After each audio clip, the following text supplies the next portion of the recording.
আপনার কাছে আমানত। কোরআনুল কারীমের মধ্যে আল্লাহ তাআলা বলেন ওয়াউরিদু আলা রাব্বিকা সাফফা। এই সূরা কাহাফের মধ্যে আমি যে এই সূরা থেকে পড়ছি, আল্লাহ বলেন তোমাদের প্রত্যেককে হাসরের ময়দানে লাইন ধরিয়ে একজন একজন করে আমি আল্লাহর সামনে এনে দাঁড় করানো হবে।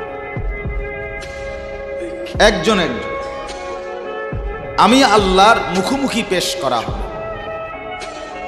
লাকাদ জিতুমুনা কামা খালাকনাকুম আউয়ালা মাররা।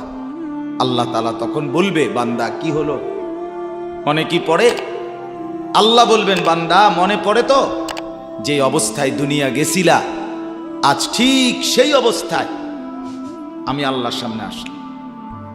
দুনিয়া থেকে যেদিন দুনিয়ায় গেছিলাম মায়ের পেট থেকে, সেদিন একাই গেছিলাম, আজ ঠিক একাই কার কাছে ফিরলা? আমার সামনে। বাল জাআমতুম আল্লান নাজআলা লাকুম মাওঈদা। এরপরে আল্লাহ বলবে, তুমি তো মনে মনে ভাবছিলা, যেই ফুর্তি যেই তামাশা তুমি করতেছিলে দুনিয়ায়, তুমি মনে করছো এমন একটা দিন আসবে না। তুমি ভেবেছিলে মরতে হবে না, হাসরের ময়দান আমি আল্লাহর সামনে আসবে না। আজ তো দেখলাম, আজ চতুর্দিকে তাকিয়ে দেখো, এটা হাসরের ময়দান। আজ দেখো মানুষগুলো কাঁপতেছে, আজ দেখো মানুষগুলো ভয়ে তটস্থ। তাকিয়ে দেখো। ওয়াউদি আল কিতাব ফাতারাল মুজরিমিনা মুশফিকিনা মিম্মা ফি। আল্লাহ বলেন প্রত্যেককে আমি আল্লাহর সামনে এনে তার আমলনামা তার সামনে রাখা হবে, আর আল্লাহ বলবে পড়ো, দেখো। তো প্রত্যেক নাফরমান পাপী নিজের জিন্দেগির গুনাহ আর নাফরমানি দেখে আল্লাহ বলেন কাঁপতে থাকে।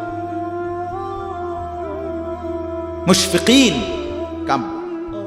ওয়ায়াকুলুনা ইয়া ওয়াইলাতানা, আর বলবে হায় আমার কপাল মন্দ। মালি হাযাল কিতাব, আল্লাহ এটা কাকে দিয়ে লেখাইলেন? এমন কেমন কিতাব? লা ইউগাদিরু সাগীরাতান ওয়ালা কাবীরাতান ইল্লা আহসাহা।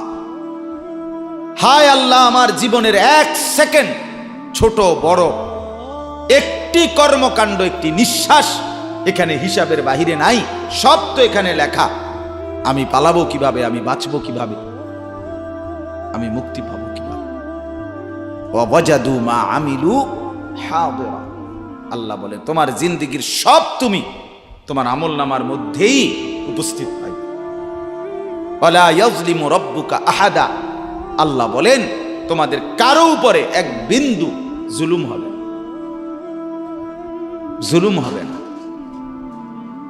এজন্য ছেলেদেরকেও বলি, বাপ খোদার কসম, এই সমবয়সী বন্ধু থাকবে না। তুমি যেদিন কবরে যাইবা, এরা কেউ পাশে যাবে না।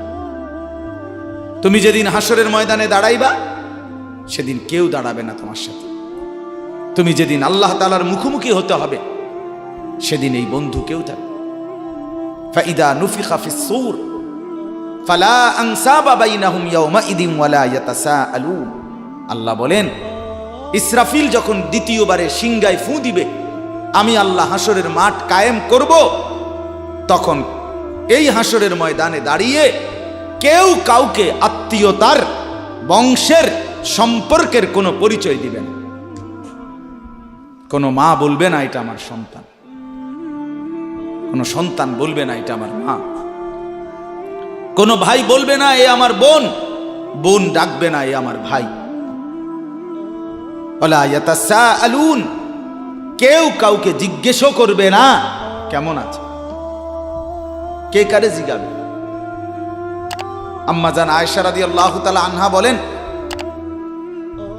নবীজির স্ত্রী তিনি নবী সাল্লাল্লাহু আলাইহি সাল্লামকে জিজ্ঞেস করছিলেন, ইয়া রাসূলুল্লাহ, হাসরের ময়দানে সবাই কাপড় চোপড় বিহীন উলঙ্গ হয়ে দাঁড়াবে, তো একজন আরেকজনের দিকে তাকাবে না, কেমন লাগবে তখন?